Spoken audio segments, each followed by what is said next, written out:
Support us by going and making a disciple who makes a disciple who makes a disciple.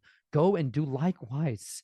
Go and read these books as if they're alive and real, that this is true and trustworthy, that you should make the decision for your life and for how you spend your money instead of some 401k hedge manager, from some illusory retirement plan that you hope to cash in on one day. There's no retirement from this kingdom, y'all. We fight this thing out until the death, and you should use every tool and resource and asset that you have in your hands and in any type of digital or closet or bank account. You should be the one controlling and managing that instead of giving your power away to other people to use it at their discretion.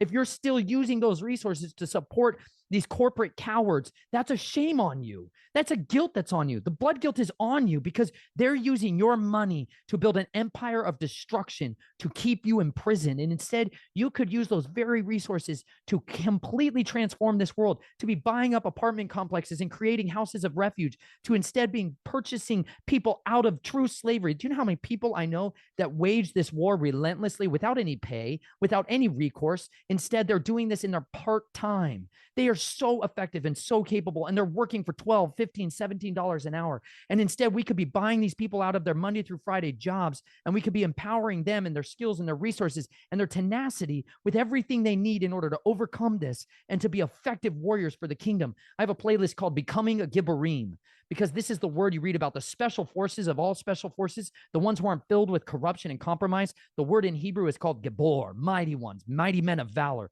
When you read about David, the guy who killed tens of thousands of people, the guy who was a vigilant warrior, the one who stood up when everyone ran in fear and hid in their caves, when everyone else shoved their eyes in the sands of ignorance and said, I don't want to look at Goliath. I don't want to hear that mighty one. I don't want to hear what he has to say. When everyone saw the enemy, David saw the fool.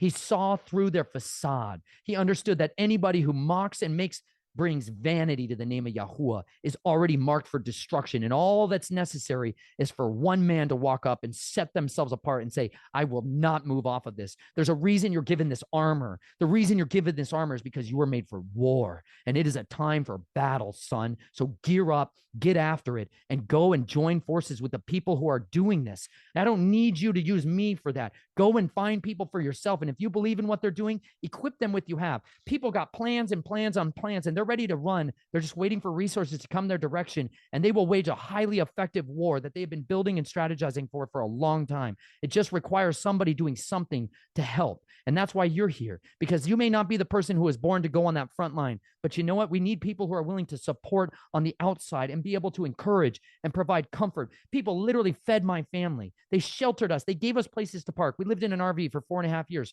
traveling around this country, and we parked in people's driveways. I literally had to be sheltered like a spy in the land because people would come after us to kill us in Asheville, North Carolina.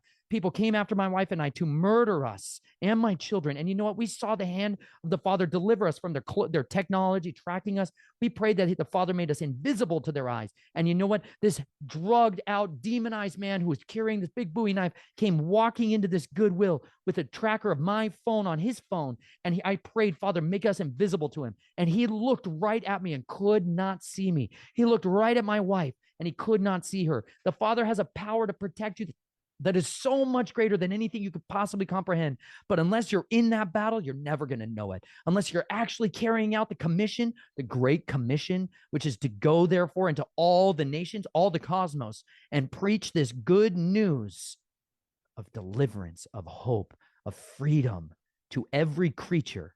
That's your mission. That's what your commander has issued forth from his lips. And if you go, he's got your back. But if instead you go back into the closets of cowardice, you are absolutely 100% committed to the kingdom of darkness. And many of you, he's going to look at and say, get away from me. I never knew you.